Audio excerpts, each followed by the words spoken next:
de AMCE,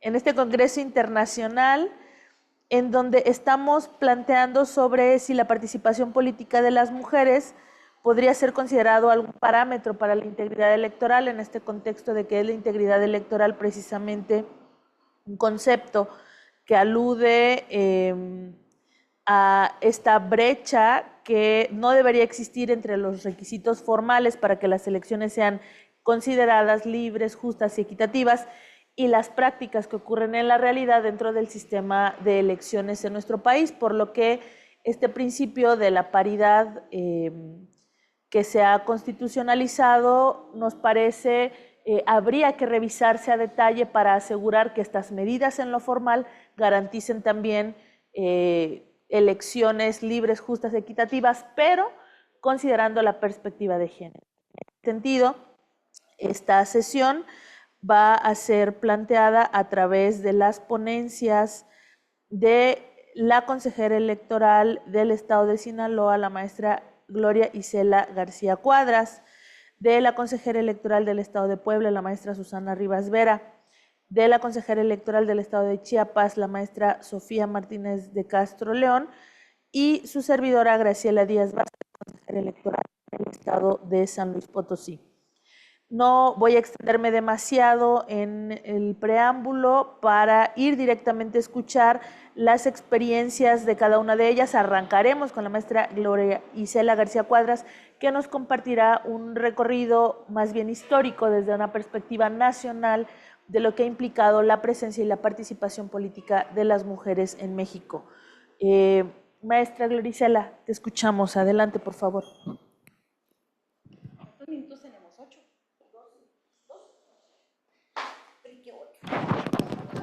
Hasta 12. Pero como va a haber muchas preguntas, que aquí está el consejero Abel.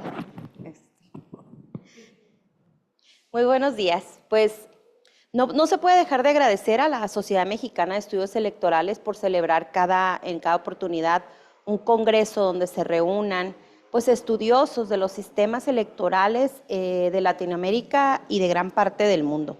Creo que siempre va a ser provechoso escuchar voces de otros países para el análisis del derecho electoral comparado, siempre va a traer frutos hacia beneficios de un nuevo sistema que podamos perfeccionar. Pues muy bien, el día de hoy quiero platicar con ustedes del resumen de cómo está México en la oportunidad de posicionar a mujeres en el ámbito político. ¿Y cómo surge esto? Pues precisamente este viernes estaremos cumpliendo 72 años de haberse ratificado, lo voy a decir así, el reconocimiento de las mujeres como ciudadanas mexicanas, y con ello pues vinieron algunos derechos, entre ellos el de votar y ser votadas. Y a lo mejor en la norma en ese momento se consideró que ya se había conquistado el voto de las mujeres. No obstante, el paso de los años nos dieron la muestra que el hecho de estar en la normativa pues no garantizaba la participación de ellas en cargos públicos. Y así se transitó durante décadas hasta ir avanzando a base de luchas feministas, porque creo que hay que reconocer a nuestras ancestras, porque en ese 1953 primero obtuvieron el reconocimiento a la ciudadanía, repito, pero posterior a ello siguieron en luchas constantes para poder posicionar a las mujeres en cargos de elección popular. Por ahí hay un diálogo entre Carranza y su secretaria, cuando en aquel tiempo se decía, pues hay que dar reconocimiento a las mujeres para votar, y desde aquel momento se cuestionaba que las mujeres estaríamos a lo que el esposo dispusiera para el efecto de la votación. Como ustedes saben, México está dividido en 32 entidades federativas y cada una tuvo su paso del reconocimiento a una elección local. Cuando me refiero al 53, pues es el reconocimiento nacional, es decir, en la Constitución Política de los Estados Unidos Mexicanos. Pero es curioso que al menos en la entidad de donde yo vengo, había un reconocimiento anterior al 53, por ahí del 36 o 38, no traigo ahorita el dato preciso, pero quiero compartirles que era curiosa la redacción de la ley en ese tiempo, de la Constitución, porque sí decía que las mujeres en Sinaloa podrían votar, pero pues tendrían que ser de cierta edad, si eran solteras y otras si eran casadas. Y si eran solteras también sujetaba a que en la casa donde residían ellas fueran hermanas o hijas de trabajadores de alguno de los entes sindicalizados, es decir, si eran de hijas de ferrocarrileros, de algunos trabajadores pues que estaban de alguna manera cooptados por el sistema. Es muy interesante ver eso porque entonces analizas y adviertes que el reconocimiento a las mujeres al voto pues no era tal, era socavado o era limitado dependiendo de la calidad que tuvieras, ¿no? Para empezar, un estado civil de si eres casada o soltera limitaba ciertas participaciones. Pero bueno, volviendo al recorrido nacional, como dije, en 1953 se da el primer reconocimiento, pero muchos años después, hasta por allá 1996, empezamos a transitar con la exigencia de cuotas, que creo que todavía algunos países de Latinoamérica como este aún tienen, pero en el 96, aquel Código Federal de Instituciones y Procedimientos Electorales, pues nos da el primer viso de una cuota en la que se obligaba a los partidos a postular mujeres. Y lo he dicho en otros foros y en este no será la excepción, que curiosamente todos los partidos en 1996, cuando se puso una cuota, al unísono todos entendieron que la cuota menor era para las mujeres y entonces el otro 60% era para los hombres. Entonces seguíamos pues con esta cultura patriarcal y con esta forma en la que todavía pues no era de considerarse naturalmente a las mujeres en esto. Y transitamos en varios años, 2002 perfeccionamos la cuota precisamente, 2007 se vino otra reforma muy importante, pero llegamos precisamente al 2014, que es donde yo quiero situar mi participación, porque creo yo que de 2014 para acá se ha escrito otra historia en México, y que hay que decir también que antes de eso, 3 años después, se dio una sentencia emblemática, la sentencia del 2011, que en primer lugar dar entrada a las asociaciones civiles como parte promotora de un derecho difuso, de un interés difuso, fue pues un parteaguas en la judicatura electoral, porque acuérdense que aquella impugnación que hizo en ese momento Marta Chapa en Nuevo León, pues no era porque ella candidata, sino lo hizo porque era en beneficio de todas las mujeres que podrían ser postuladas. Y aquella emblemática sentencia del 2011 pues le dicen a la autoridad dice, es que ahí dice una cuota y no puede limitarse por un procedimiento interno de ningún partido político y tienes que acatarla sí o sí. No puedes sacar normas internas que limiten la obligación constitucional de postular. En aquel momento estábamos todavía 40-60. Pues llegamos a 2014 y a raíz de diversas negociaciones, porque hay que decirlo así, las pocas mujeres que estaban sentadas en la mesa tuvieron que perfeccionar su arte de negociación política para lograr la paridad 50-50. Y hubo una lucha interna en la Cámara de Diputados y en la Cámara de Senadoras y senadores, donde se reconoció, considerando que todavía iba a haber ciertos límites y que los cargos unipersonales no estarían sujetos a esta paridad. Acuérdense ustedes que del 2014 al 2016 hubo no menos de 10 sentencias que tengo identificadas en las cuales no se entendía que paridad era paridad. Fue en ese camino del 2014 al 16 más o menos donde se generaron algunos criterios como la paridad horizontal, la paridad vertical y la alternancia de género. En esos años se consolida, digamos, el proceso 15, 16, 17 y 18 en los órganos, en los locales y en el nacional, se consolida esta paridad. ¿Y qué trajo a México? Lo podemos analizar de una manera, pues ahorita muy, muy veraz. En los cargos unipersonales es la primera ocasión en la que México tiene una presidenta de la República. Y esta presidenta, pues por primera vez está ocupada por una mujer postulada y que ganó con amplia diferencia a consideración de las demás. En las gubernaturas tenemos un histórico 40% de las mujeres en los cargos estatales, de mayor investidura en un estado, y tenemos un 40% donde hay 13 gobernadoras, y hay que decir que esto se ha logrado en base a acuerdos que ha tenido que emitir el Instituto Nacional Electoral pues sin esos acuerdos previos de postulación paritaria en gubernaturas en los estados, que acordémonos también fueron impugnados y consideraban que por ser cargos unipersonales estos no deberían de entrar a la paridad, porque para muchos paridad no podría partir un cargo unipersonal. O sea, no consideraban que existiera la alternancia, pues, en esto para dar esta oportunidad. Pero bueno, las gubernaturas estamos ahorita con un 40.62% y en 2 años más tendremos un relevo de al menos 15 gubernaturas en las que es muy probable que vuelva a haber otro acuerdo, a pesar de que hay una sentencia de la Sala Superior en la que conmina a los legislativos locales a adecuar el tema de la alternancia en las gubernaturas y que entiendo todavía está pendiente, creo que casi en la totalidad de las entidades que tendremos elección de gubernaturas en 2027. Y en algunas pues se puso así como transitorio, pero no quedó muy claro.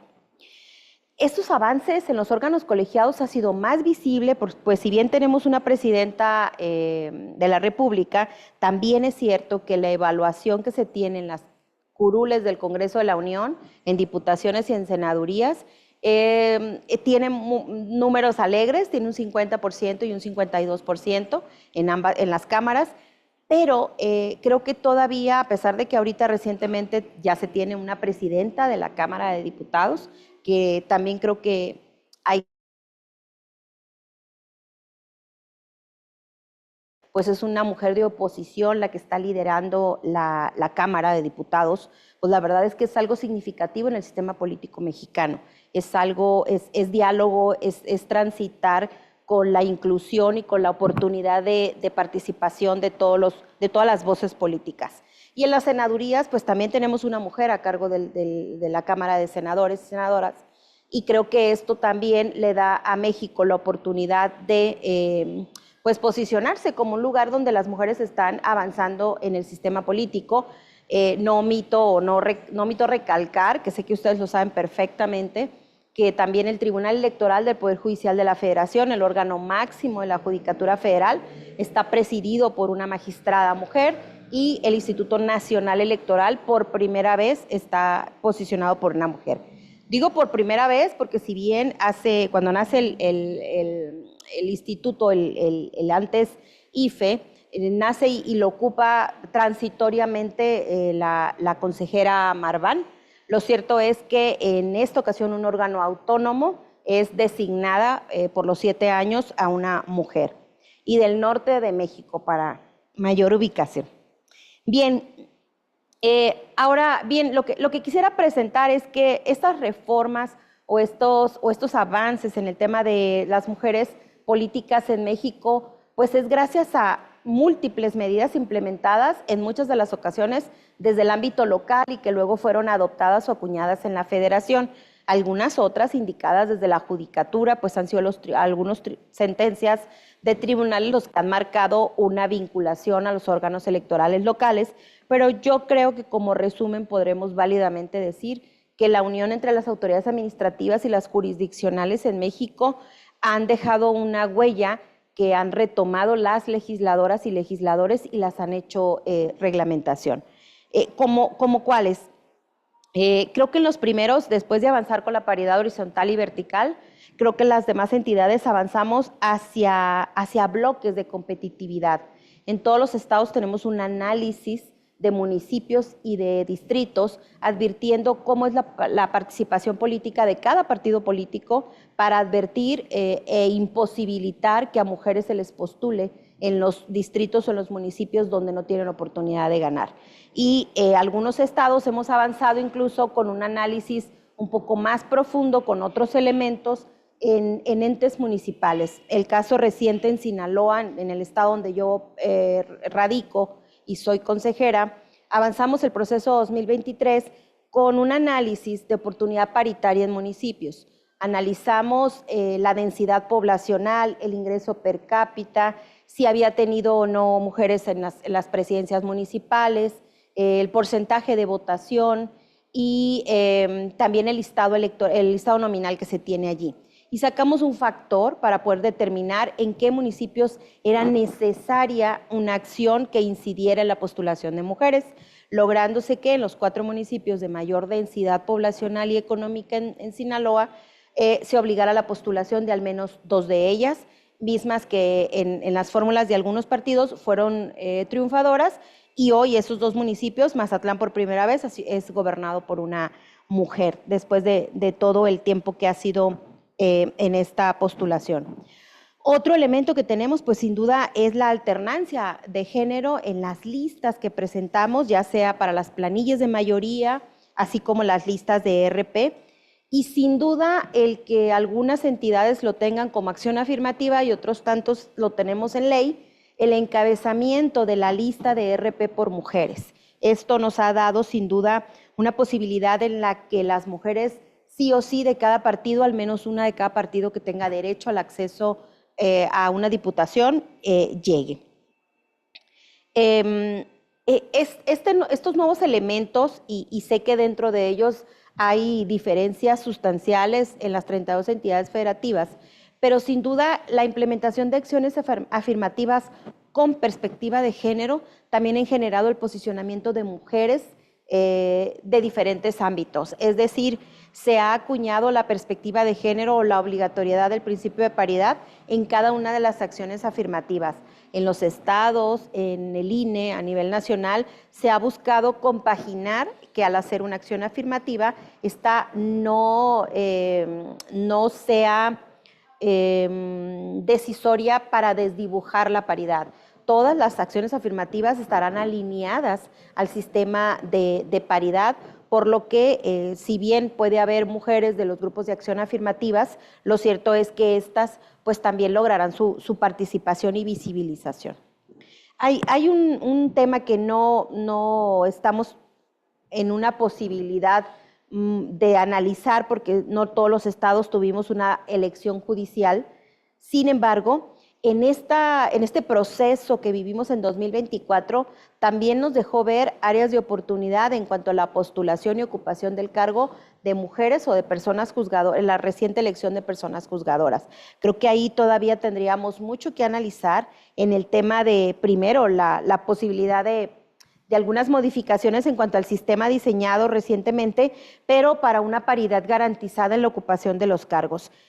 Sin duda me atrevo a asegurar que la elección de las personas juzgadoras sí trajo un gran número de mujeres a los cargos de juezas y magistradas y ministras, todas del Poder Judicial, pero creo que valdría la pena hacer un mapeo de cómo estarían en la subsecuente elección para ver si esto va a compaginarse o no. Y bien, la interrogante central que yo planteo, y por eso la ponencia, ¿son suficientes? ¿Consideramos suficientes las medidas tomadas para concluir que hemos logrado una igualdad sustantiva? Todo esto que hemos relatado y que hemos tratado a lo largo de estos, no voy a decir solo los 10 años de 2014 a la fecha, sino todos los pequeños pasos que dimos desde la incorporación de cuotas. Yo creo que todavía es menester de las autoridades electorales seguir garantizando por diferentes mecanismos la paridad para lograr la igualdad sustantiva. Seguimos todavía en los congresos de los estados, en la mayoría, con faltas de mujeres en los cargos de las juntas de coordinaciones políticas y de comisiones sensibles e importantes. Pero también a esto se une la cultura patriarcal que todavía sigue cuestionando el papel de la mujer en la política y un aumento significativo de violencia política en razón de género, y en una vía en la que me ha parecido sumamente difícil controlar, como son las redes sociales y los nuevos mecanismos de comunicación que tenemos. En este anonimato que nos da estar detrás de un celular y de un perfil, se han violentado a muchas mujeres de diferentes formas, y a pesar de que tenemos un poco diseñados los sistemas sancionatorios, yo creo y coincido con las víctimas en que no hay ninguna reparación del daño que pueda hacer olvidar el paso difícil de ese proceso cuando denuncias, cuando eres víctima y cuando te ves en un video o cuando están socavando tu inteligencia y tu desarrollo profesional. Pues bien, yo sigo dejando el interrogante central y yo creo que seguiremos avanzando. Sé que México es ejemplo para Latinoamérica sobre todo, pero bueno, también que sirva de ejemplo los procesos que hemos tenido que corregir en el camino para, bueno, para lograr esta oportunidad. Ojalá que sigamos construyendo la igualdad sustantiva desde diferentes trincheras. Muchas gracias por escucharme.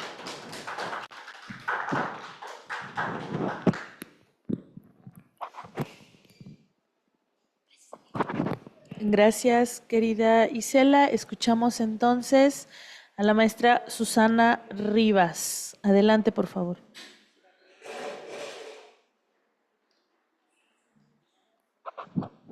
Gracias. La siguiente presentación, por favor.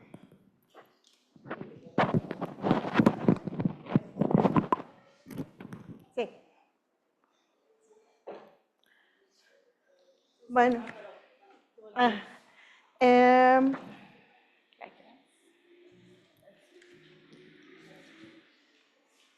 Pues yo les voy a hablar de las mujeres candidatas a las mujeres electas, en particular el caso que nos ocupa en Puebla. Yo provengo del estado de Puebla, en México.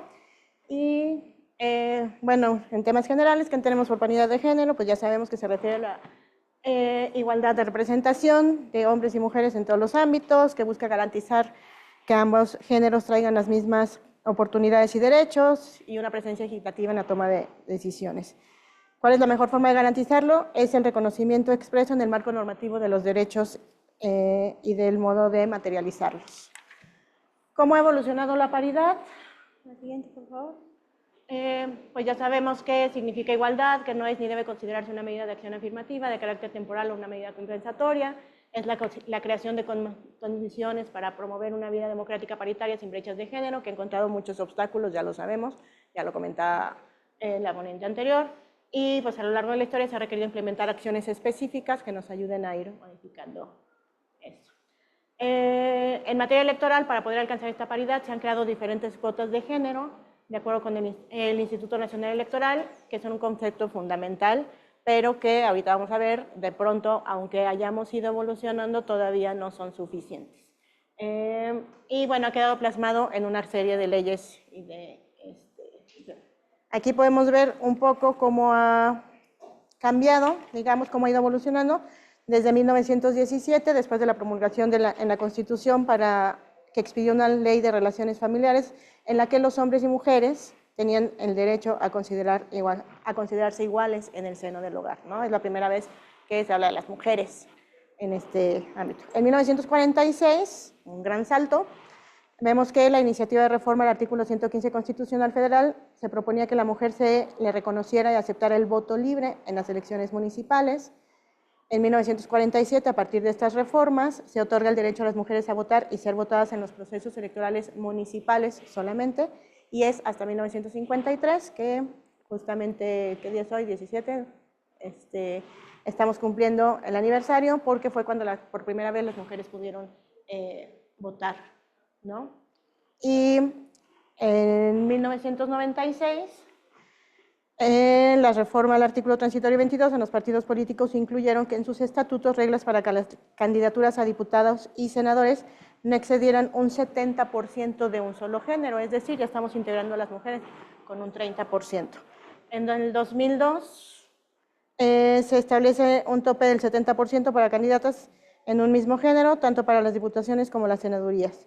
Y en el 2008, un porcentaje de candidatas exigidas aumenta al 40%, además de que en los listados de representación proporcional los segmentos deben incluir alternancia de géneros. En el 2012, el Tribunal Electoral del Poder Judicial de la Federación impone a partidos políticos y coaliciones el deber de nombrar como mínimo 120 fórmulas de candidaturas propietarios y suplentes de un mismo sexo para diputaciones y 26 para senadurías. Esto descarta el famoso escándalo de las Juanitas, cuando las mujeres participaban para un cargo de elección y las obligaban a renunciar para que después un hombre pudiera asumir ese mismo cargo, ¿no? ¿Qué obstáculos enfrentamos aún? Pues bueno, ya vimos que el desarrollo del voto se ha hecho evidente, que seguimos enfrentando una serie de obstáculos. Es muy preocupante porque cada vez que la ley intenta establecer un candado, pues siempre buscan la forma de brincárselo, ¿no? Por eso tenemos que estar en constante evolución para que no queden en desventaja. Y bueno, finalmente se entendió que la formalización de la igualdad en la Constitución era insuficiente para lograr una verdadera equidad entre hombres y mujeres, por lo que comenzaron a concebirse otros tipos de acciones y reformas, ¿no? La primera reforma electoral en materia de género se realizó en el Código Federal de Instituciones y Procedimientos Electorales de 1993, cuando se introdujo la disposición de que los partidos políticos promovieran la participación de las mujeres a través de candidaturas a puestos de elección popular. Sin embargo, no lo hacía de una forma obligatoria y eso no definía tampoco cuotas ni mecanismos, ¿no? El siguiente. El mayor cambio se concretó, como ya lo mencionaban antes, en la reforma del 2014, cuando se aprobó la reforma a la Constitución Política de los Estados Unidos Mexicanos, que obligó a los partidos políticos a la paridad en su postulación de candidaturas. Y este mismo año se llevó el principio de paridad a la Constitución Política de nuestro país.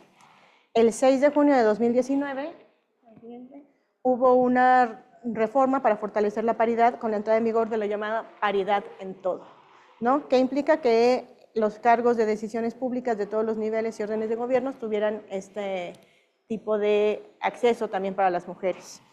Se reformaron 9 artículos para asegurar que la mitad de los cargos de los 3 órdenes de gobierno, de los 3 poderes de la Unión, de organismos autónomos, candidaturas de partidos políticos a cargos de elección popular, así como municipios que se rigen por sistemas normativos, se integraran de forma paritaria, ¿no? Y bueno, a partir de ahí vamos a ver que tenemos un gran salto. ¿Qué pasa en el caso de Puebla, que es el estado del que tengo mayor conocimiento? Tenemos más mujeres candidatas que mujeres electas, y esto nos va a decir que efectivamente, aunque hemos ido modificando, hemos ido avanzando en establecer estos sistemas para que las mujeres puedan tener este mismo alcance, al final no se percibe en una elección, ¿no? En Puebla tenemos 217 municipios, en el país es el estado que mayor tipo de elecciones organiza en este régimen, y fue pionero en el voto de las mujeres en los municipios. En 1936, por primera vez las poblanas pudieron elegir a una presidenta municipal, precedido solamente por Yucatán en 1922 y San Luis Potosí en 1923. En 1936, Puebla reconoció el derecho de las mujeres al voto en los municipios y fue la primera vez que tuvimos a una regidora en Puebla. Estamos hablando de 1936. De ahí nos brincamos hasta 1957, cuando tuvimos por primera vez una presidenta municipal. Después brincamos otros 20 años hasta 1978. 21 años después, cuando hubo un segundo caso de una regidora y una segunda presidenta municipal. Es decir, tuvieron que pasar 20 años para que pudiéramos tener otra vez una mujer asumiendo este cargo. Y hasta 1996 se incorporó en la legislación que tendrían que postular también mujeres, pero apenas con un 25%. ¿Cuáles son los avances en la legislación local? Tenemos que en el año 2000 se estableció en el Código Electoral del Estado que en ningún caso los partidos políticos podrían postular a cargos de elección popular un porcentaje mayor al 75%, es decir, nos mantenemos en un 25% de cuotas para las mujeres para integrar el Congreso y los ayuntamientos, pero no contemplábamos fórmulas paritarias con alternancia de género. Es en 2012, siguiente, por favor, cuando los legisladores poblanos ajustaron esta cuota para las candidatas locales y a los ayuntamientos en una proporción de apenas 70% hombres, mínimo 30% para las mujeres. En 2014, con esta reforma, y que ya mencionábamos antes, se promueve ahora sí una participación más favorable para las mujeres en la política y se incorporó la exigencia de paridad de género a candidaturas a cargos de representación popular y federal y estatal, y en las postulaciones de diputaciones federales y senadurías se extendió la aplicación a la fórmula completa, es decir, propietarios y suplentes. Y con la reforma federal en paridad en el 2019, las entidades federativas comenzaron a legislar para homologar esta legislación en los estados, y en Puebla ocurrió en el 2020. Ahí se dispuso que los partidos políticos deben fomentar el principio de paridad de género, contribuir a la integración de representación estatal y como organizaciones ciudadanas, hacer posible el acceso de estos al ejercicio del poder público de acuerdo con los programas, principios e ideas que postulen y mediante el sufragio universal, libre y secreto y directo, así como reglas que marquen a la ley electoral para garantizar la paridad de género de las candidaturas a los distintos cargos de elección popular. ¿Qué se ha hecho para garantizar la paridad en Puebla? En el Congreso local se establecieron que haya fórmulas de candidaturas de un mismo género que las listas de representación proporcional se integren alternadamente con fórmulas de género distinto hasta agotarse, tienen que irse alternando siempre, y la alternancia de género en quienes encabezan la lista en cada periodo electivo. En el caso de los ayuntamientos, las planillas integradas por fórmulas de propietarios y suplentes tienen que ser del mismo género. Hay una alternancia paritaria entre ambos géneros en las planillas, y en los casos de planillas impares se sugiere a los partidos políticos optar por situar en primer lugar los registros de la fórmula que encabecen las mujeres.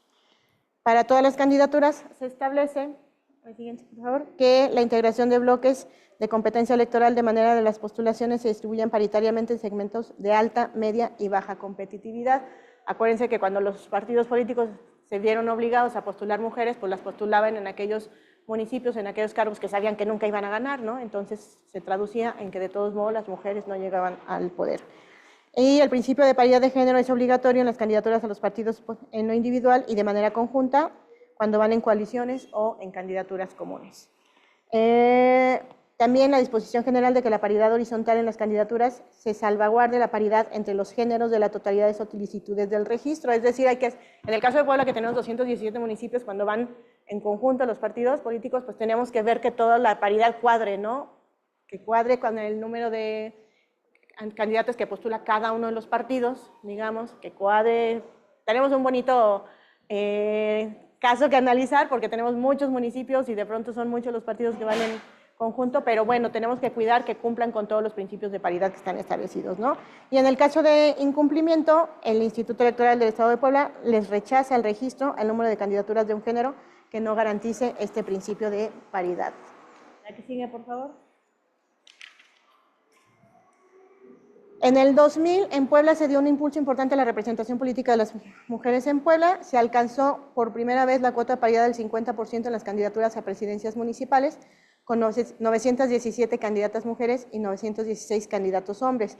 Por primera vez en la historia se logró un congreso paritario con 21 mujeres y 20 hombres, y de 217 municipios, en 123 quedaron integrados con más mujeres que hombres, 80 se integraron de manera paritaria y solo 14 quedaron ya con una mayoría de hombres. 45 mujeres resultaron electas presidentas municipales, lo que representó un 20% de las alcaldías que tenemos en el estado.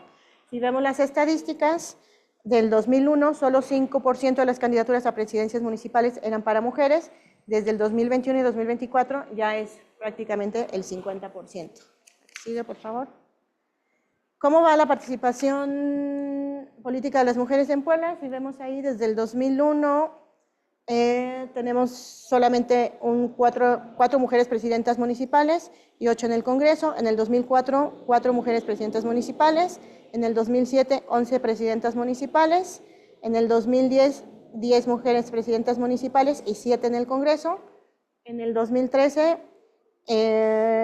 17 mujeres presidentas municipales y 12 en el Congreso. En el 2018 ya aumentamos a un 49.6% de mujeres y 45 presidentas municipales, que es el 20%, y 19 mujeres en el Congreso local. En el 2021 ya alcanzamos un 50% de candidaturas para mujeres, pero solamente 43 presidentas municipales y 21 en el Congreso local. Y en el 2024, la elección última que tuvimos, 46 mujeres presidentas municipales y 24 en el Congreso local. Si lo vemos en una gráfica, pues entonces vemos que sí se nota ya un incremento a partir de estas modificaciones que se han hecho en la ley, ¿no? De estas reformas de ley. La siguiente, por favor. Si vemos cuáles han sido las mujeres electas para diputaciones, pues vemos que hemos tenido algunos saltos, pero a partir de estas modificaciones, también en el 2024, pues ya alcanzamos una paridad. Y la siguiente gráfica, que es la que me gusta más, pues ahí vemos cómo han ido evolucionando las candidaturas a presidentes municipales de Puebla por género, ¿no? Cómo empezamos con un 5% apenas, y bueno, ya alcanzamos ahora sí una paridad, pero bueno, estamos analizando 24 años, ¿no? Prácticamente, y vemos que es muy reciente que alcanzamos este principio, ¿no? Y la que sigue, por favor. Y esa es una distribución porcentual de las presidencias municipales en México, ya en el país, por género, ¿no? Y vemos que efectivamente todavía no alcanzamos una paridad, ¿no? Entonces, aunque ya la ley marca que tenemos una paridad, ya marca que tenemos que tener alternancia, ya marca que hemos crecido mucho en la ley, pues al final esta gráfica me gusta mostrarla porque vemos que no se está reflejando realmente en las mujeres que alcanzan el poder, ¿no? Entonces, ¿qué significa? Pues que tenemos que seguir trabajando para que efectivamente logremos que las mujeres también asuman el 50% de los cargos de elección popular, ¿no? Y la siguiente, pues desde 2001 a 2018 existe una cifra en Puebla que ha ido modificando. De 5.153 candidatos hombres, había 1.830 candidatas registradas. En Puebla, en el 2018, por primera vez elegimos una gobernadora del estado. Es la primera vez que ocurrió, pero desafortunadamente hubo un accidente donde la gobernadora viajaba con su esposo, que también había sido gobernador en el estado. Los dos fallecieron y Puebla solamente ha sido gobernada por una mujer por 12 días, no, 10 días. Y desde ahí, otra vez hemos seguido con hombres en la gubernatura, ¿no? La siguiente. En el proceso electoral 2023-2024, elegimos la gubernatura, regidurías, diputaciones, etcétera, pero igual en el estado de Puebla solamente de 217, solamente tenemos 47 alcaldesas. Ha crecido un poco, pero no refleja esta paridad. También, como ya lo mencionaban antes, pues por primera vez tenemos una presidenta desde el 2024. México es la primera vez que una mujer ha sido presidenta de nuestro país. El siguiente. Y bueno, es claro que tenemos que seguir haciendo estas modificaciones en la ley, ¿no? ¿A qué conclusión llegamos? Que efectivamente hemos transitado, o sea, si vemos el análisis, pues del 5% de participación de las mujeres, tenemos un 50% de candidaturas, pero no tenemos un 50% de mujeres gobernando. Entonces eso significa que no ha sido suficiente, que tenemos que seguir avanzando para ello, ¿no? Y eso sería todo de mi parte. Muchas gracias.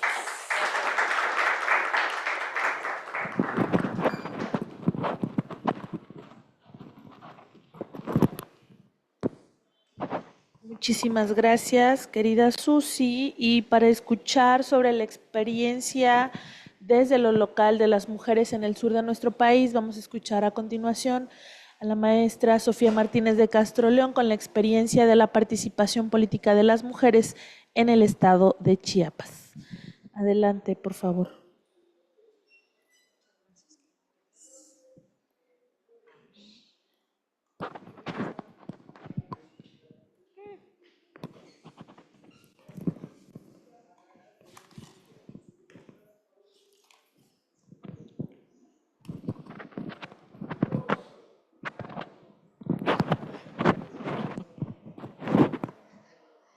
A ver, ahí me dicen, ahí creo que se escucha bien, ¿no? Déjame poner mi tiempo. Pues muchas gracias, muy buenos días. Yo antes que nada quisiera agradecer a la Sociedad Mexicana de Estudios Electorales por estos espacios para AMCE y para la oportunidad de compartir algunas reflexiones sobre la participación política de las mujeres. Y yo quisiera comenzar porque pues ya hemos escuchado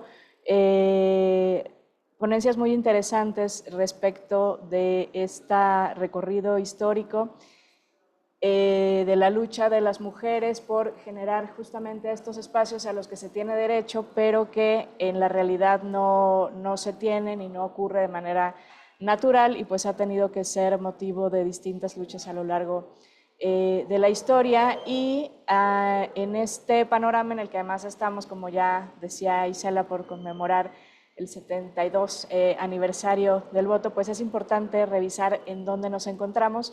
Y yo quisiera destacar que en estos espacios que se han ganado a partir de la lucha de las mujeres, que son parte de un camino constante, en este camino no paran de presentarse nuevas formas de discriminación y no paran de presentarse también las acciones que a partir de los activismos buscan visibilizar estas formas de discriminación y de violencia y gestionar cambios que faciliten el acceso efectivo a los cargos públicos. La falta de mujeres en los cargos públicos, que ya mencionaba también Susi, que hemos visto en diferentes estados del país, y el avance progresivo en la materia es reflejo de la situación para el ejercicio de los derechos de las mujeres en el país, no solamente de los derechos políticos, sino de todos sus derechos. la falta de igualdad y la justicia en su vida cotidiana y la mayor vulnerabilidad con la que enfrentan pues, cada una de las acciones en su cotidianidad ante la deficiencia en políticas públicas que se dirijan a ellas. Los escenarios se transforman y con las nuevas medidas la inclusión de mujeres en la política enfrenta también, como decíamos, nuevas formas de discriminación y de violencia que encuentra en cada nueva herramienta tecnológica, en cada nueva disposición normativa, diferentes esquemas para violentar estas disposiciones y para buscar ocupar indebidamente los espacios que se han generado para las mujeres. Y en este contexto llegamos al proceso electoral 2024, al que me quiero referir, en el que la participación de las mujeres enfrentaba obstáculos y barreras diversas, tanto algunos que ya se traían de otros procesos anteriores que no se han superado por completo, como algunas nuevas formas de violencia, resultado de las propias acciones afirmativas y de las disposiciones que buscan justamente lo contrario, ¿no? Garantizar la participación de las mujeres. Son varias las etapas en las que se manifiestan estas necesidad de acciones afirmativas, pero también son varias las etapas en las que se manifiestan los obstáculos para la participación efectiva de las mujeres, desde el registro de candidaturas hasta las campañas electorales y el ejercicio del cargo en cada actividad del proceso electoral y después de en cada paso las mujeres enfrentan toda clase de dificultades. Podemos percatarnos de las realidades y de la necesaria reflexión que deben llevar a la construcción de acciones concretas para avanzar en el ejercicio de sus derechos. Cada una de las actividades del proceso, en cada una de ellas la participación de las mujeres no se desarrolla de manera completamente paritaria o en situaciones y en circunstancias equitativas. Por ello podemos constatar que la paridad efectiva tiene un largo camino por recorrer. Desde el Instituto de Elecciones y Participación Ciudadana de Chiapas se han establecido en este sentido cuotas y acciones afirmativas a lo largo de los diferentes procesos electorales dirigidas principalmente a mujeres y a personas indígenas, encontrando avances, lecciones y obstáculos que yo creo que vale mucho la pena retomar, reflexionar y actuar en consecuencia. Para la elección de 2024, las acciones afirmativas se dirigieron a mujeres, pero también a personas indígenas, a personas con discapacidad, integrantes de la diversidad sexual y personas afrodescendientes, con el objetivo de asegurar su representación efectiva y abrir caminos, en estos últimos casos, ante la falta de disposiciones específicas al respecto en la Ley de Instituciones y Procedimientos Electorales, a pesar de que es apenas del 2023. Y lo menciono porque tuvimos algunos casos en la etapa de registro de candidaturas que seguramente se dieron también en algunos otros estados. En esta etapa, el instituto verificó que los partidos y coaliciones pues, observaran las medidas afirmativas en los rubros correspondientes, entre otras cosas, a juventudes, personas indígenas, personas con discapacidad, población afro, diversidad sexual y de género, entre algunas otras, con los criterios específicos.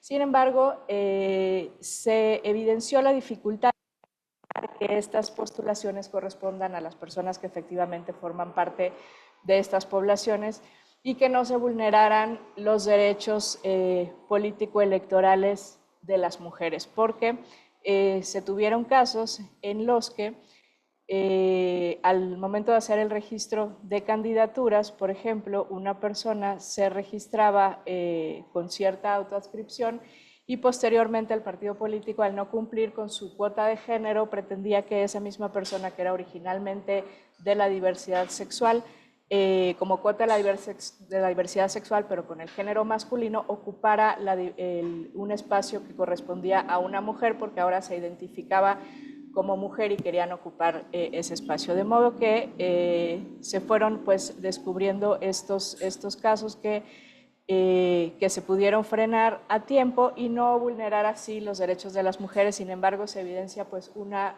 problemática y un intento más por ocupar estos espacios que son para las mujeres. Por otro lado, pasamos a la etapa de las campañas electorales. Si bien la equidad en la contienda se establecen las normas y la paridad en las recientes reformas y acciones afirmativas, que ya veíamos hace un momentito este recorrido, sobre todo en los años recientes, en las campañas electorales resulta muy visible la inequidad de condiciones en las que unas y otras personas buscan el voto popular.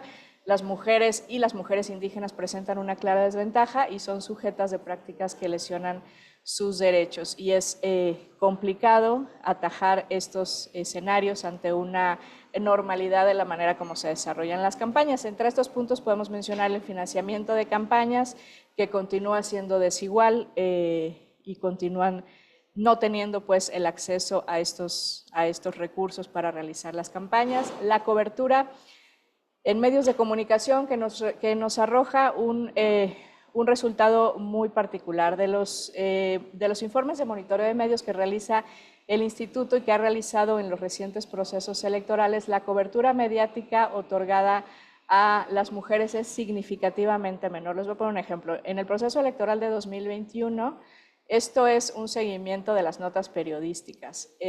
La presencia de candidatos hombres representó el 75.7%, las candidatas mujeres 22%, y género no especificado, es decir, notas más genéricas, el 2.3%. Para el proceso electoral 2024 hubo una reducción considerable en las notas correspondientes a las candidaturas de hombres, con el 54.72%, pero esto no significó un aumento en la presencia de notas de candidatas mujeres. Por el contrario, esta se redujo a 12.81% y un incremento a 32% en notas de un género no especificado. Entonces, al analizar estos resultados, vemos que disminuye también la presencia de mujeres y eso no significa pues, que sea un avance para la participación equitativa en los periodos de campañas electorales y la presencia que tienen en esta importante etapa de un proceso electoral para la ciudadanía que va finalmente a ejercer su voto. Por otro lado, también en el proceso electoral 2021, en el proceso electoral 2024, pues se ha venido atendiendo los temas de violencia política contra las mujeres en razón de género, así como de diferentes casos relacionados con las renuncias que ya abordaremos en un momentito más. En el caso del proceso 2021, el Instituto estableció a través de su reglamento de procedimientos administrativos sancionadores el trámite, sustanciación y sanción de la violencia política en razón de género, esto luego de que la Corte invalidara la entonces Ley de Instituciones y Procedimientos Electorales de 2020, donde se trataba de armonizar el tema de violencia política. Ya para 2024 teníamos ya la ley de 2023, la ley estatal, y tuvimos también una disposición que a partir de esta ley pues dificultaba la atención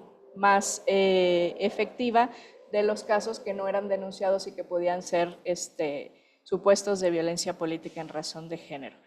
Con esto me refiero al tema de las renuncias, que es un tema crucial para cualquier autoridad electoral. Yo creo que debe serlo para el análisis y la actuación inmediata de las autoridades, porque yo me pregunto, ¿por qué una persona a semanas o a días de una jornada electoral en la que podría ocupar un importante cargo público, además con una buena retribución económica, se presentaría a renunciar? ¿Y por qué lo harían 300 personas? ¿Y por qué casi 200 de ellas son mujeres? De acuerdo a los datos del Informe de Participación Política de las Mujeres y Grupos de Atención Prioritaria del Instituto de Elecciones y Participación Ciudadana, se documentaron un total de 308 renuncias y de estas 188 corresponden a mujeres que además se reconocieron dentro de distintas categorías de atención prioritaria: 49 indígenas, 3 personas con discapacidad, 9 personas de la diversidad sexual y de género, 105 jóvenes, 4 afromexicanas, entre algunas más. Estas renuncias se concentraron principalmente en las regidurías y los motivos. 50 casos, el motivo es cuidado de dependientes, 40 casos son motivos personales, 30 casos son debido al estado de salud. Estos son como los números con mayores casos, ¿no? Las razones con mayores casos. Y esto nos habla, me parece, de una situación sumamente importante porque nos está revelando, por un lado, si efectivamente la atención es debido a los cuidados, pues de un tema mucho más amplio que necesita prioritaria atención en México, que tiene que ver con esta desigualdad de las mujeres en cuanto a la carga de responsabilidad del cuidado de las personas que están a su cargo.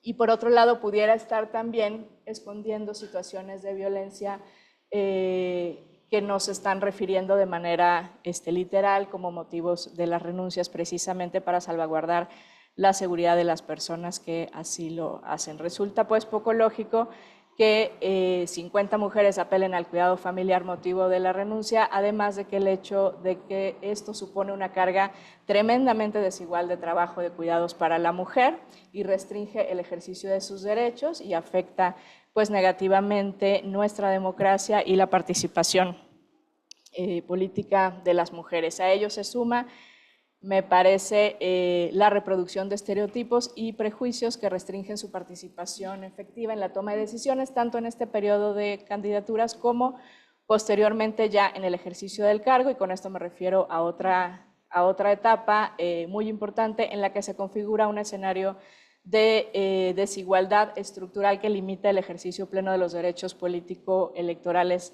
de las mujeres.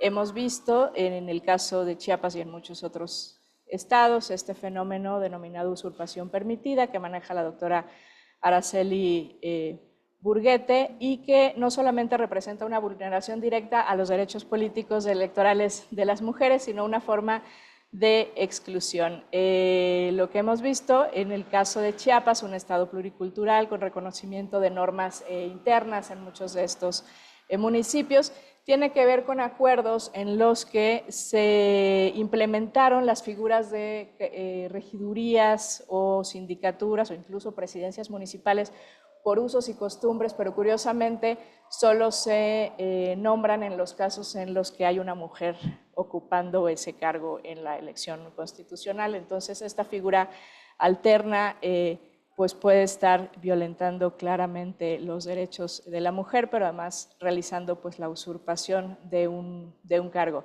Hay casos notorios, públicos, de esta situación en la que otra persona distinta de la mujer que resultó electa ejerce en los hechos el cargo y además es reconocido de esa manera por la propia comunidad, de modo que creo que no solamente lo que sucede en el marco del proceso electoral y en el marco de la elección, sino que tenemos que centrarnos en lo que sucede cotidianamente, en las formas como se está ejerciendo el poder, cómo se está reconociendo a las autoridades al interior de todos nuestros municipios, de todas nuestras comunidades, y creo que ese es uno de los mayores retos. Nada más para mencionar muy brevemente, y coincidiendo con lo que mencionaban hace un momento, si bien tenemos paridad en candidaturas, no tenemos paridad en mujeres gobernando.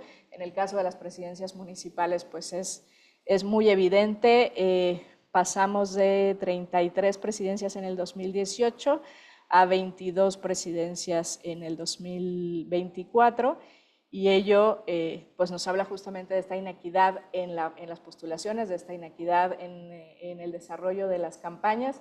Y yo insistiría en esta cotidianidad, en la forma como se vive el ejercicio del poder en cada uno de los espacios públicos, no solamente al interior de los ayuntamientos o del Congreso, sino de todos los espacios públicos. Ya nos hablaban de la reforma de paridad en todo. Habría que ver qué tanto efectivamente eso se refleja de manera cotidiana, se legitima, se percibe y se ejerce pues el cargo de cada una de las mujeres, a fin de que lleguemos a los procesos electorales pues con un contexto completamente distinto. Yo aquí lo dejaría únicamente pues reiterando la importancia de que de todas estas acciones que se van implementando se les dé el seguimiento interinstitucional, no solamente por parte de las autoridades electorales, de cómo es que eso en realidad se está aplicando, cuáles son los obstáculos y poder incidir de manera inmediata en esos obstáculos que se están presentando, tal vez sin dejar que crezcan hacia un nuevo contexto de violencias hacia las mujeres para el siguiente proceso, ¿no?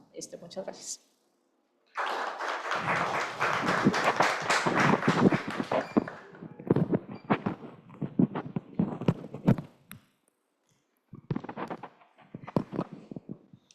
Muchísimas gracias, querida Sofía, por colocar la mirada sumamente particular en el caso de Chiapas, pero además por advertir cómo se conecta lo que ocurre en el sur del país con lo que ya nos platicaban que ocurre en el norte, ¿no? A cargo de Isela, en el centro, a cargo de Susana, y que ha venido pasando a lo largo de la historia.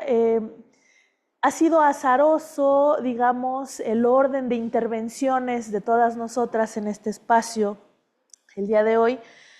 Yo voy a platicarles un poquito de cómo va la participación para el caso de San Luis Potosí y atendiendo también de manera azarosa la provocación que ya nos dejaba Caicela de habrá que ver qué pasa con la elección judicial, pues les traigo el dato de lo que pasa por lo menos en mi entidad. Y quiero intercalar, quiero entretejer algunas reflexiones que me han surgido a partir de escuchar estas poderosas intervenciones, con lo que ya mismo he reflexionado para esta ponencia, de tal suerte que con mi intervención me quisiera permitir la licencia de agotar mi intervención y colocar algunas reflexiones a partir de todo lo que ya se ha dicho acá en las ponencias previas. Primero, resaltar esta notoriedad histórica, política, pero también jurídica, de que la paridad es un principio constitucional, es una exigencia ya irreductible para la participación y la presencia de las mujeres en los espacios de poder, en los espacios de toma de decisiones, y que por el otro lado de la moneda es una condición sumamente delicada, ¿no? De un delicado equilibrio que, como ya nos ha dicho Sofi, como ya nos ha dicho Susana,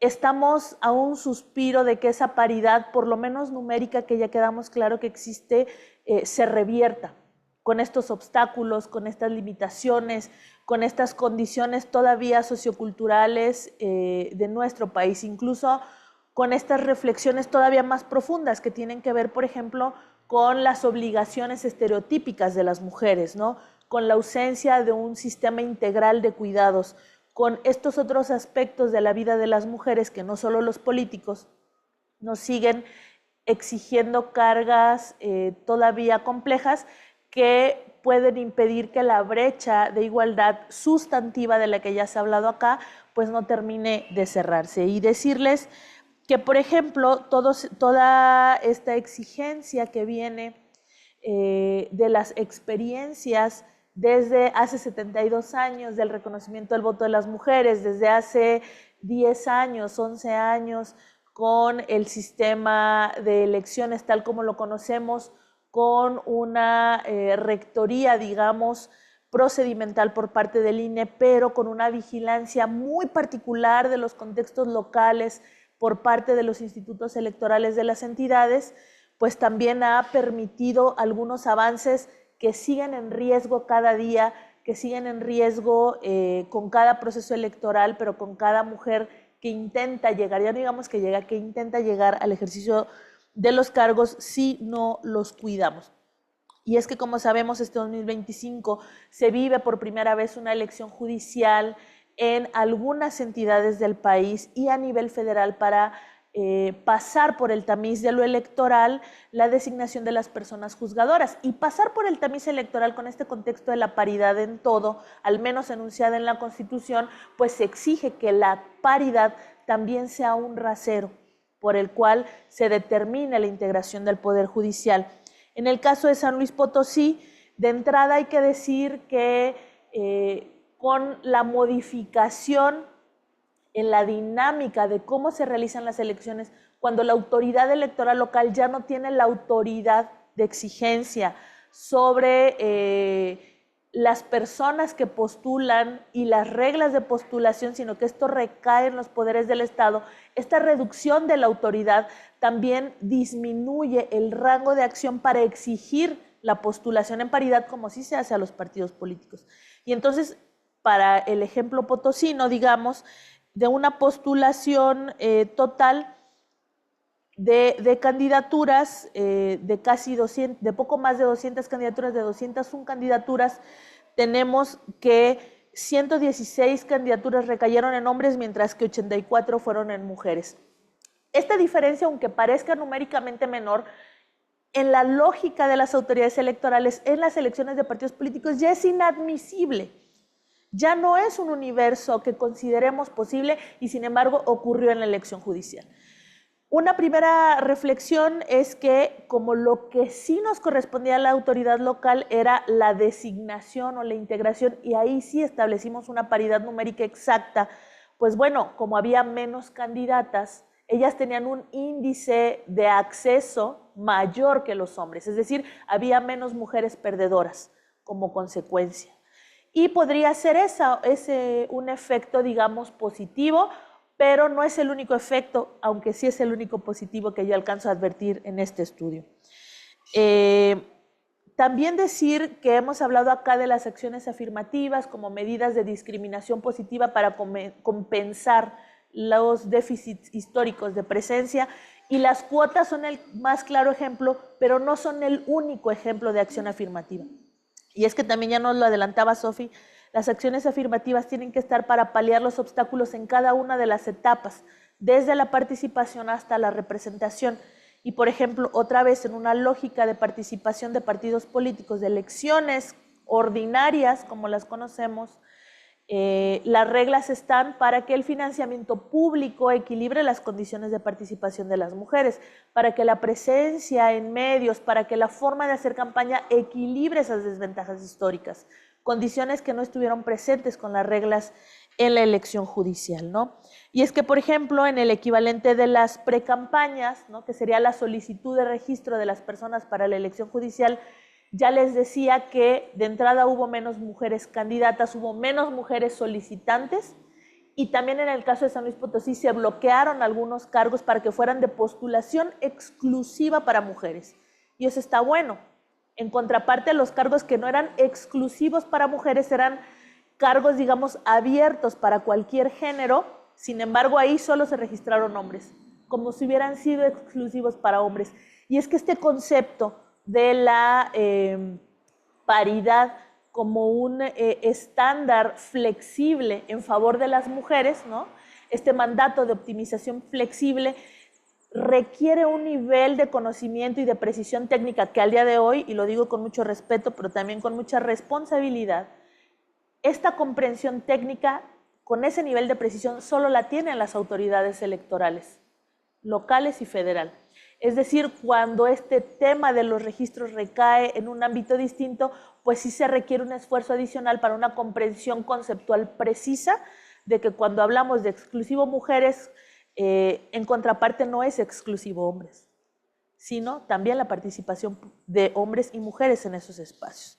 Luego, por lo que hace a las reglas de campaña, pues el que solo ocurre en redes sociales y el que solamente se puede hacer con financiamiento privado, estableciendo que de acuerdo con datos del propio INEGI, por ejemplo, cuando hablamos de que solo ocurre en redes sociales, pues de entrada hay que toparnos con una brecha digital, donde ya nos lo dice la Encuesta Nacional de Uso de las Tecnologías, las mujeres somos quienes estadísticamente tenemos menos habilidades digitales, tenemos menos seguridad para estar habitando entornos digitales, y también tenemos menos acceso a los espacios digitales, primero por conectividad y segundo por disponibilidad de tiempo.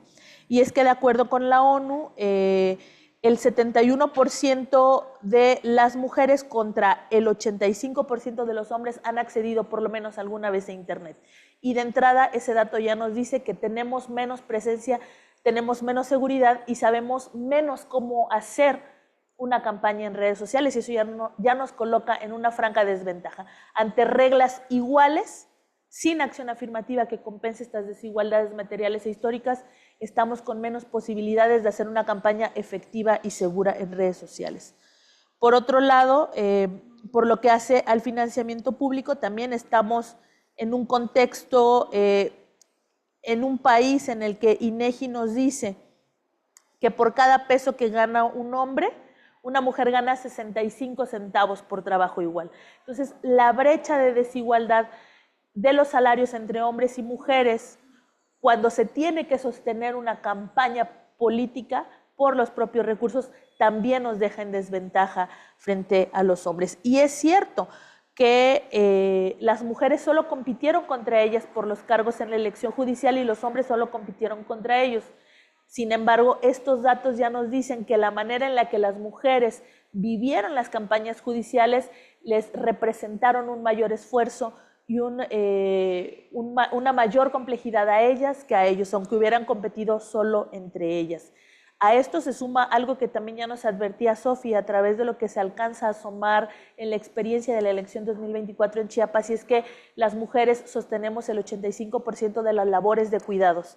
Entonces, cuando una mujer tiene que sostener una campaña política, un trabajo para sostener la campaña política y las labores de cuidados en el hogar, estamos hablando de una carga desigual, ¿no? Las mujeres, dice el INEGI, sostenemos en promedio, de acuerdo con la encuesta nacional de uso del tiempo, el 39.7 de horas a la semana en labores de cuidado no remunerado, mientras que los hombres distribuyen para eso o disponen para eso el 18.2 horas a la semana. Estamos hablando del doble, por lo menos, ¿no? A veces se siente como el triple, pero dice INEGI que estadísticamente sería el doble. Y bueno, y es que con el incremento, digamos, la totalidad de la campaña en redes sociales, yo insistiría en el recrudecimiento de las desigualdades en el uso del Internet, pero también en el recrudecimiento de la violencia política. Los ataques estereotipados hacia las mujeres, los entornos digitales son también estadísticamente más hostiles para ellas que para ellos.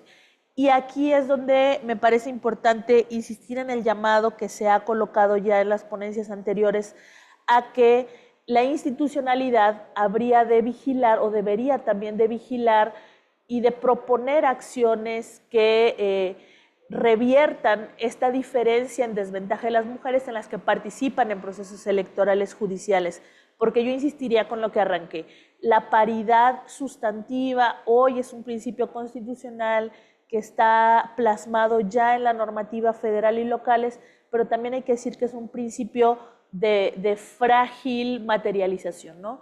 Todavía estamos en condiciones en las que a través de simulaciones, a través de violencias, a través de obstáculos, a través del propio entorno en el que habitamos, nuestro propio momento histórico y la cultura patriarcal de nuestro país, todavía limita el acceso de las mujeres a los espacios. Entonces, me parece también importante que esta reflexión personal y este compromiso individual o colectivo intangible que como sociedades nos tenemos que llevar sobre la participación de las mujeres que ahora se atraviesa para la elección judicial, tendría que estar del otro lado también la responsabilidad institucional, primero de los legislativos locales, para normar todos estos espacios que están como zonas grises, ¿no? Y que nos colocan en franca desventaja a las mujeres, pero también de los institutos electorales, como siempre, para comenzar a apuntalar esfuerzos para dotarnos a las mujeres de mayores y mejores herramientas para habitar los espacios digitales, pero también para colocar la data sobre las posibilidades de un financiamiento público de cara a procesos electorales judiciales hacia el futuro, que nos permita no comprometer nuestro patrimonio y el de nuestras familias para hacer una campaña, para acceder a un cargo, para defendernos de las violencias, para contar con pues un acompañamiento o una red que nos sostenga en estas intenciones. Habría que intentar emparejar el trayecto andado y los logros ganados en las elecciones ordinarias frente a este desafío de la organización de elecciones judiciales, pero eso me parece solo va a ser posible en la medida en la que la memoria histórica, los aprendizajes adquiridos a través de la institucionalidad no sean borrados de un tajo a través de una reforma electoral que desaparezca y que desaproveche la experiencia ya construida en materia electoral en favor de las mujeres a través de la desaparición de los institutos electorales locales.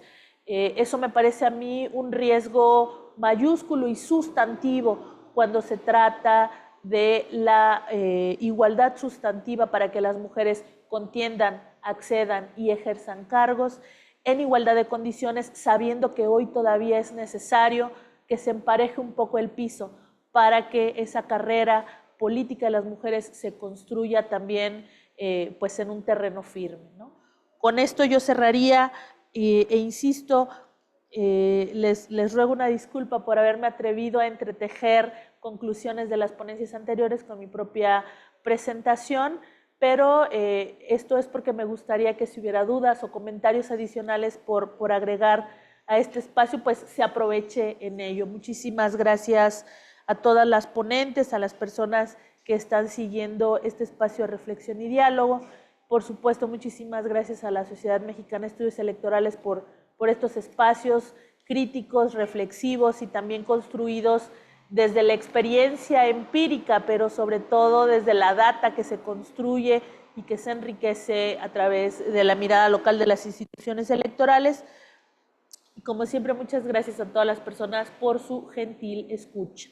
Abrimos entonces el espacio para preguntas o comentarios sobre las 4 intervenciones. ¿Sí? Sería una pregunta como tal. Muchas gracias, buenos días. Solo sería como esa duda o esa inquietud de qué opinión les merece, en el entendido de que prácticamente todas estuvieron platicando de la importancia de la participación activa de las mujeres, no solo como candidatas, sino ya como personas electas. Pero en este sentido, ¿qué opinión les merece que la distribución de cargos, por ejemplo, de representación proporcional, en algún momento pudieran ser asignadas a otro tipo de grupos de atención prioritaria? ¿Qué quiero decir? Partiendo desde que no se debería de considerar el tema del género como una medida compensatoria, en algunos momentos los partidos políticos tienen que acreditar candidaturas que pertenezcan a algún grupo de atención prioritaria, ¿no? Entonces, en algunos momentos, el hecho de hacer que entren ese tipo de acciones afirmativas pudieran hacer que las mujeres, por así decirlo, quedaran en un segundo término. Es más bien, ¿qué vale más? ¿Qué acción afirmativa es la que pudiera predominar? Solo sería ese comentario, bueno, ese tipo de duda. Gracias. Muchísimas gracias por el planteamiento, porque justo sigue siendo un tema que resuena en los partidos políticos, en la ciudadanía y en las propias personas candidatas sobre el mejor derecho de acceder a través de las fórmulas de representación proporcional. Yo quisiera dejar el espacio si alguna de las compañeras quiere tomar el comentario. Isela, por favor, amiga. Bueno, creo que sin duda la democracia debe ser incluyente, por supuesto. Debemos de considerar los espacios para los grupos de atención prioritaria que desafortunadamente han sido desfavorecidos en todos los casos. Sin embargo, me atrevo a asegurar que cada acción afirmativa determinada en cada órgano electoral y en el INE van trenzados, van unidos a la perspectiva de género y a la importancia de atender un principio de paridad, que este es un principio constitucional el cual no puede quedar por debajo de una acción afirmativa. En la mayoría de los lugares es posible que haya alguna disposición que establezca que a pesar de que haya acción afirmativa, esto no vulneraría el principio de paridad, o incluso hay algunas redacciones que dice que no se va a unir en más de una persona 2 categorías sospechosas o 2 acciones en la misma, precisamente procurando esto. Y creo que los tribunales también nos han dado algún camino porque, digo, hace años en varios estados hemos vivido la reelección de los cargos de elección popular y en algunos de esos cargos ha sido a juicio el llevar la posibilidad de reelección por encima de paridad, y esto ha sido totalmente desechado por los órganos electorales, donde siempre se ha conservado la paridad, precisamente porque es un principio. En algunos estados, como el mío, hemos hecho los ajustes en razón de género para los cargos, ya para la ocupación, y aún así preponderantemente advertimos paridad. Es decir, hay ocasiones en las que, a pesar de que busques a una persona indígena, si está ocupando lugar una mujer, no se baja por el hecho de que quieras accesar a una persona indígena. Tuvimos un caso en el ayuntamiento y aún así nosotros buscamos que el principio de paridad nunca fuera afectado de ninguna forma. Y aquí fue muy interesante porque para nosotros la paridad no era la mitad si es un número impar. Es decir, si estábamos hablando de 7 espacios, el instituto determinó que 4 lugares serían de mujeres y entre ellos cuidábamos el espacio de la persona indígena.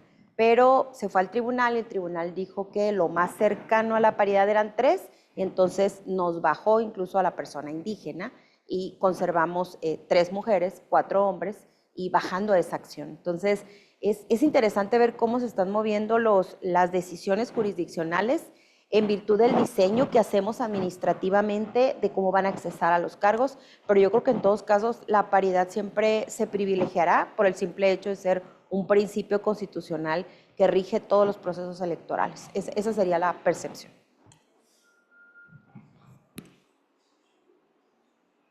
Muchas gracias, amiga. ¿Alguna otra duda o comentario? ¿No? Va.